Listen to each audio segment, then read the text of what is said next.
So you want to install a porcelain tile on your kitchen floor.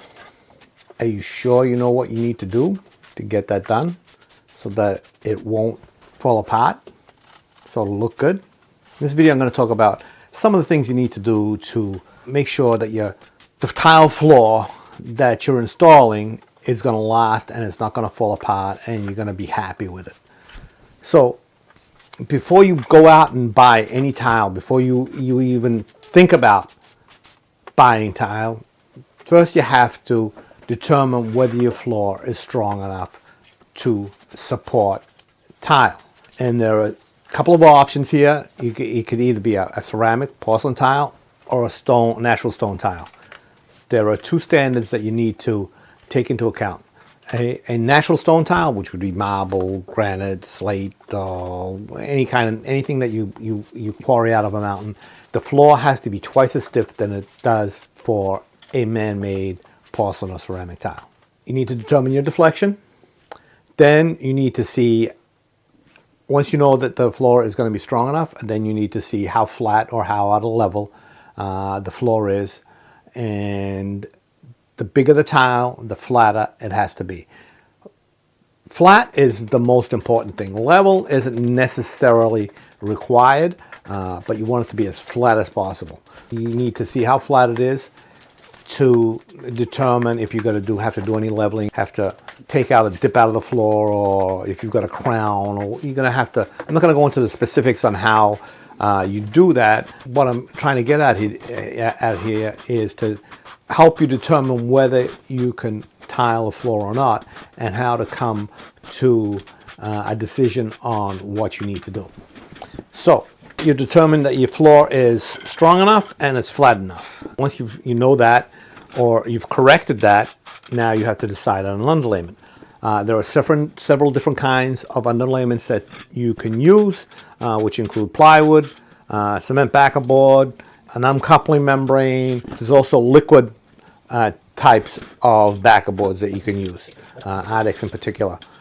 Plywood is probably the one that I recommend the least. It's probably the most difficult to install correctly so that you don't have any problems. It goes by type, thickness, how you install it. I don't recommend plywood, although it can be done. Next is a cement backer board.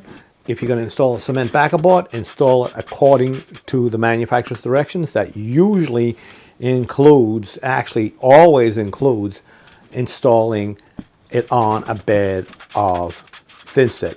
Use the correct notch trowel and use a proper type of fasteners in the proper interval that needs to be followed. The one that I like to use the most is an uncoupling membrane. There's several different kinds. Schluter, you've seen me use Schluter a million times. Schluter makes one. Mapei makes one. Ardex makes one. Custom makes one. Laddercrete makes one. They all work basically the same way. Most of the features are the same, although some of them can be waterproof very easily. Others need a little more work. I would recommend that you use an uncoupling membrane. It has the lowest profile, and it is the easiest to install, and it gives you the most benefits. Backer boards are perfectly fine. I've installed thousands upon thousands upon thousands of square feet of backer boards over the years. I've done many floors with plywood. I have moved away from that. It's just the riskiest type of underlayment that you can use, although if done properly according to CCNA standards, it can be successful. So now, you know your floor is strong enough. You know your floor is flat enough, or you've rectified the flatness issues with the floor. Same can be done with, if it's not strong enough, if you can add strength to the subfloor. I'm not going into how to do that. So you got strong, flat, and you've decided on your underlayment. Now you have to decide on your tile. Best type of tile to put on a floor, in my opinion, is a porcelain tile. Don't go with a ceramic tile, go with a porcelain tile. They're denser, they're stronger, they're more durable. Decided on your tile. If you're going to use a large format tile, which today most floors you put down today are large format. A large format tile is any tile that has one side longer than 15 inches. You've decided on your tile. Getting to the point where you're going to get ready to install your tile.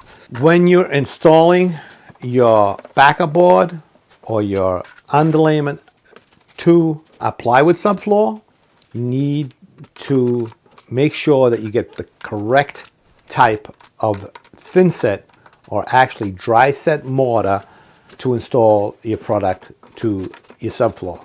I also have a video that explains that standard A118 point whatever. You need to determine what kind of thin set to use.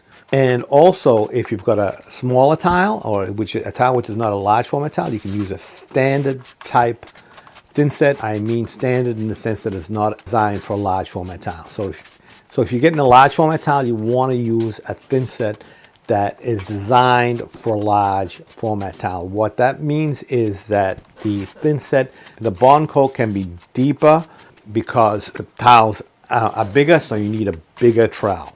Another thing, you need to decide on your trowel. The coverage of the tile, on the back of the tile, when you install the tile in a dry area has to be 80%. In a wet area or an exposed area, it has to be 95%. Or for a natural stone, it has to be 95% wet or dry. Just going over some quick little things that you should take into account, and you should research it more before you install your tile. We've decided on the tile, we know what kind of thin set we're going to use. Now you have to decide on your grout line, the grout width. And the grout width is not going to be determined by what you like, it's going to be determined by how even the tile runs each individual tile. So if the variation in size of the tiles are more than a certain amount, then you need to increase your grout width. The rule of thumb is that the width of the grout line should be 3 times the difference in size of the tile. So if you've got a tile, the variation in the tile size is a 1/16 of an inch from one tile to another. They can be 1/16 of an inch bigger or smaller, then your grout line should be 3/16 of an inch. That being said, today most people want narrow grout lines. If you're doing a running bond, it's easier. You don't have 4 corners that have to line up. If you've got rectified tile, I also have a video for that. If you have rectified tile, then the grout lines can be narrower. But in any case, the grout line should always be at least a 1/16 of an inch, never smaller than a 1/16 of an inch. So if you want a 32nd inch grout line, no.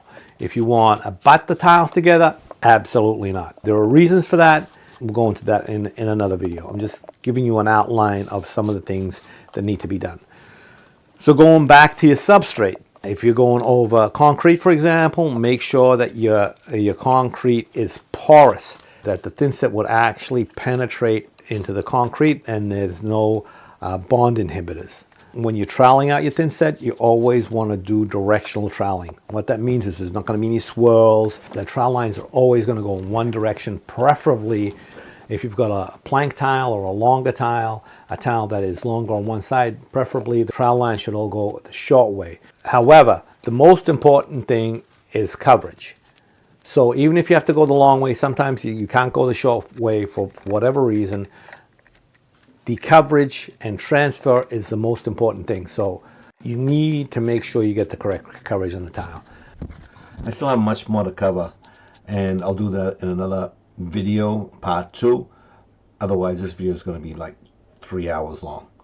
Anyway, look forward to seeing you in part 2. Don't forget to subscribe, like this video, comment, and make sure you ring that notification bell.